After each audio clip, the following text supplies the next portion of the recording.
Hey YouTube, what's up? This is Ben from shouldigetit.com, and in this video I'm going to be showing you guys around the 2018 Porsche Macan S. This video we're going to be talking about how the car looks, how the car drives, and how it feels as an everyday car. Is this a good daily driver? Is it convenient? How's the fuel economy? How's the comfort? How's the driving in day-to-day rush hour traffic in the Bay Area? Huge thank you to RRS Auto Group for providing me with this car. Check them out. They will be linked down in the description below. It is 93 degrees out today, so let's hop in the car, go for a drive, and I'll tell you all about my experience with it. Hey YouTube, what's up? This is Ben from shouldigetit.com. We are in the 2018 Porsche Macan S. This is the 3-liter twin turbocharged V6, putting out 340 horsepower and 339 pound-feet of torque. Apparently it's an SUV, but when you drive it, your mind and just the way it handles, you will not believe it. Like, it's a little bit of a surreal experience in terms of its handling, in terms of how well it puts the power down,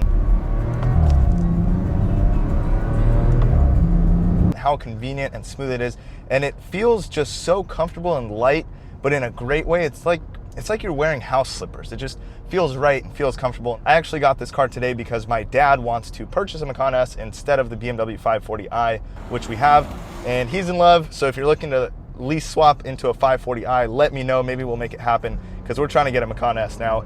And it's not just that sound and that power and the amazing PDK 7-speed transmission that makes me love this car. It is a whole bunch of things. So first off, it is an all-wheel drive system, but it has a rear-wheel drive bias, so it definitely feels like a proper sports utility vehicle. I'm not going to say sports car, but sports utility vehicle, and it puts power down very, very well. It grips nicely in corners. The torque split, I'd say, is, I'm assuming, 70-30. It's also got the torque split graph here on the right side of the infotainment system near the gauges. It just does super well.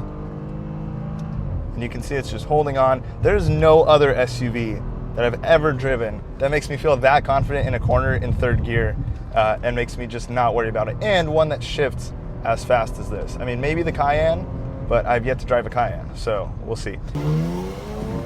How's it drive? It drives fantastically well. Off the line, it's got a ton of power. It's got all-wheel drive. So if you have it in sport mode, which is just this switch right here, it is absolutely fantastic. The shifts are very smooth, of course, with the 7-speed PDK. It is not clunky around town, even in sport mode, which I really like. I just put it back into the regular mode. And around town with the PDK, I have a Volkswagen GTI with the DSG, which is similar to PDK. I'm going to say that in this video. And that is a little bit clunky. First gear starting, up hills and down hills, parking, the car rolls. Porsche, of course, has really refined the PDK. They haven't so many cars, but in the Macan, it is phenomenal for around town driving. It is super smooth in its shifts. It feels great. And of course, when you want to get the power, even in automatic mode, all you do is you put your foot down. It'll jump literally from like 6th gear to 3rd gear, and you can just put power down anywhere. And this thing just hauls through corners. It is amazing. The all-wheel drive system is fantastic. And then, of course, you just slowly let off the throttle, it'll shift up. Now we're in 7th gear, so it shifts through gears so quickly. The PDK is a huge part of this. The second part of the driving feel is the steering wheel. So what's nice is the steering weight actually changes as your speed changes. So you'll see right here, one finger, just index finger, we're gonna make a right turn, and I can turn the entire car with very little effort with my index finger. Now we're gonna go up to like 50 miles an hour.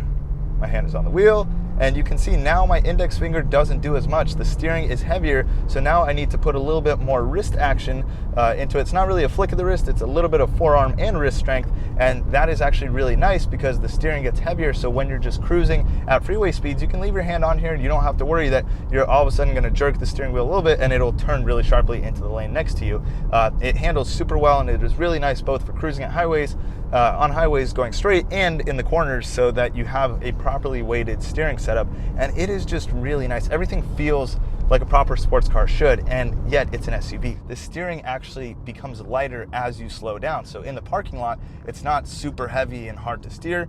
You'll see we're slowed down now, and I can steer a lot more with the same amount of effort. So very, very well thought out. Again, in parking lots, in your driveway, at slow speeds in traffic, it's super easy to maneuver, it's super light. And then at higher speeds, so that it's a little bit more stable, the steering becomes heavier, not necessarily harder to turn, but heavier, so that it takes a little bit more force, so it doesn't feel too lightweight. And I really, really do love that. The other thing about the driving experience Of course, acceleration is very quick. 0 to 60 happens in a little bit over 5 seconds. It is super fast for an SUV. The Macan GTS and Macan Turbo are even faster than that. It handles through the corners super well, as I mentioned, with that rear wheel drive bias, but the front wheel's also pulling you in. And the steering wheel is very comfortable. This is a proper Porsche steering wheel. This is about the same size that you'll find in the 911s. It is not a huge SUV steering wheel. It is very sporty. It's got a nice thick grip, those classic thumb indents. The paddles are about 4 fingers wide. I have average-ish to large hands, I don't know. But the paddles are perfectly sized, and then you have really comfortable controls on the left and right side of the steering wheel for your volume and your infotainment system, also your phone controls and a favorites button. Then on the left side, you have voice control on your turn signal stock, so you can do Siri activation if you have your iPhone plugged in for Apple CarPlay, which is really nice on the 7-inch infotainment screen. And then you have your cruise control stock on the bottom left. You just tap it to turn it on, push away from you to speed up, pull towards you to slow down, and then go down to turn it off, go up to turn it on. Very intuitive, very easy to use. If you've ever used any cruise control system, that is the easiest part of this. So that is how it feels to drive. So absolutely great driving experience. I'm going to show you that slow turning again. So right now I'll just put it in automatic mode. You can see with one finger, I can just turn the steering wheel, and as we speed up, now one finger does a lot less. And we put our foot down, it's putting me in the back of my seat, and we're doing the speed limit. And now we gotta slow down for legal reasons. But this is a little bit of a windy road here, and it handles very, very well. So that's how it feels to drive. Now, how does it look? Looks, of course, are subjective. I think it's a great looking car. White is not my favorite color on it, but after taking some photos of it in different locations, the white with the black side blade and the black underneath, like near the diffuser area and in the front grille with those parts under the headlights in the sides near the fog light, very, very nice. I actually think white does look great on this car. This is a fantastic looking car. Great lines, of course, classic Porsche lines, and this beautiful panoramic sunroof is a very nice option to have. You can see when it opens up, you have basically the size of a Fiat 500 convertible open. I mean, it is a huge sunroof. It's really nice that it actually opens, because like in the Tesla Model S and the Model 3, even though they have a huge glass roof, they don't open. This one opens the entire front half. It is giant. It is very nice. You put the windows down, you put the sunroof down, and I'm not going to say it's like a convertible, but it is the closest thing you will get in an SUV, except for the Range Rover convertible and the sorry, I almost barfed, the Nissan Murano convertible, which somehow became an actual production car. My throat hurts. But the car looks absolutely fantastic. It's got the daytime running lights with the 4 LEDs in the corners. It's also got active bi-xenon lights, which will turn with the corners with you. As you turn the steering wheel at night, the headlights will turn, which is a very nice feature. But my $15,000 Volkswagen Golf also has that. $15,000 used, it was like $35,000 new. What else? It's a good looking car. They thought everything out. It is missing a couple convenience features that BMW and Ford have, like the kick to open tailgate. But of course, you can open the tailgate from the driver's seat. You can open it from the key fob, which looks like a Porsche 911, or you can open it from the button on the tailgate. And it's nice, instead of being down low under the license plate, they put the button to the back of the windshield wiper. So it's actually in a really convenient location. Now, everyday usability. This car is fantastic. So trunk space, you have more than enough to fit me. I am 5'8". I won't tell you my weight because it doesn't matter, but you can see that I fit totally fine in the trunk with stuff. So you could probably fit like 3 of me in the trunk if you had nothing, or you could fit a couple of suitcases and a couple of carry-ons and duffel bags. So enough space for sure to go on a ski trip in this car with a couple of people. Up front, it's a little bit narrow because of the larger wide instrument cluster here, but again, fantastic space. Once you start driving it, you get used to it. It doesn't feel narrow at all. It's just smaller than some other SUVs or like the BMW 540i, which is what I'm comparing this to, but of course not a small car by any means, and I have more than enough room up here. In the back seats, you can see as well, you have your own climate controls, so you have climate for the driver, the passenger, and the rear, so tri-climate controls. Up front in this car, we have the cooled and heated seats, which is really nice. Both of the rear seats on the sides have heated seating, which is really, really nice as well. And like I mentioned, you have that third air conditioning vent there where they can choose their temperature and the fan speed, which is really nice. And I fit totally fine in the back. Especially with the sunroof, you have even more headroom than the regular car without the sunroof, the panoramic sunroof option.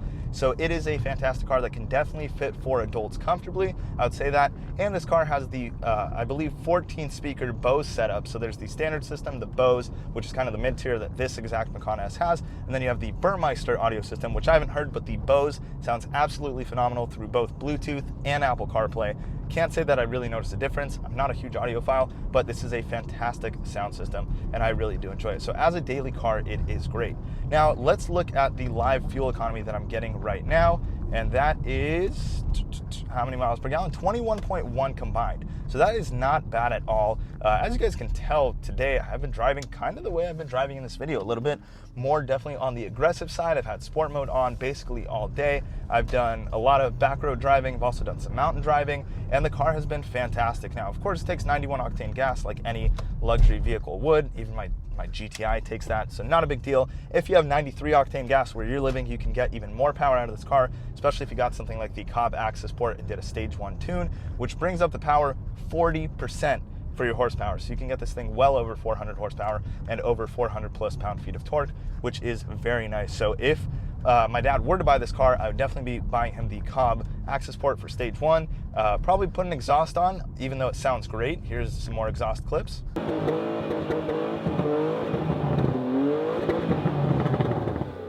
Now, before we get finished with the driving portion of the video and I wrap it up, there are a few things that I was thinking about as I was editing the video that I want to add as kind of my personal notes for the Porsche Macan S. So the first thing are the seats. You can see the seat controls right here. The seats are very comfortable. It is definitely a little bit stiffer than some other SUVs that you'll ride in. I'm thinking more of the Range Rovers, the BMW X5s, but again, this is a sporty SUV and it's still great for long road trips. So don't expect it to be super plush and soft like maybe a Bentley Bentayga or something like that. But again, that's not what it's comparing to. Keep in mind, it's going to be a little bit stiffer than you might expect, but it's still a very good ride. If you can afford the Porsche Active Suspension Management, the PASM system, I would recommend getting that. I haven't tested it myself, but it seems like it'd be a great feature. The other thing is keyless start, push to start. This is a really interesting thing in the Porsche. So Porsche, traditionally, the key is on the left side of the steering wheel. It's a Porsche tradition from their racing heritage.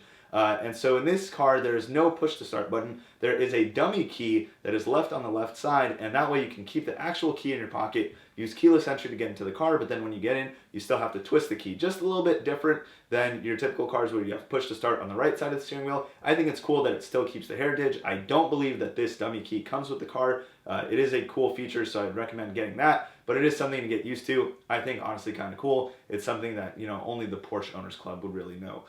Then the other thing, tires. So this car does have staggered tires. It has larger tires in the rear. It has 255/55 18s up front. They are 235/60 18. So tires are going to be a little bit more difficult for you to purchase because you have to get two different sizes. But again, if you're getting this car, you're probably just taking it to the dealer or a good tire shop. They'll figure it out. It's not a huge deal, but keep in mind tires prices are going to be a little bit cheaper for the fronts than the rears. Still a little bit expensive because you do want to get some sticky tires on this car to maximize the grip and handling performance. But again, you're buying a car like this, expect to spend $1,000 on tires, probably every 2 to 3 years, depending on your driving style, I would say. I would recommend getting the smaller 18-inch wheels, as when you go with a larger rim, you actually get a less comfortable ride. It becomes a little bit harsher. Same thing if you guys have test driven or talked to anyone with a Tesla, you know the larger wheels look better, but are a little bit less smooth. So those are kind of my afterthoughts, but now let's get back to the outro of the video. Hope you guys enjoy it. And that's about it. This car just needs tune exhaust. Doesn't even need it. Should get tune exhaust for my driving type, even though it's not gonna be my car. But this car is absolutely fantastic. So the car looks great. So how does it look? Looks great. I know it's subjective, but I love it.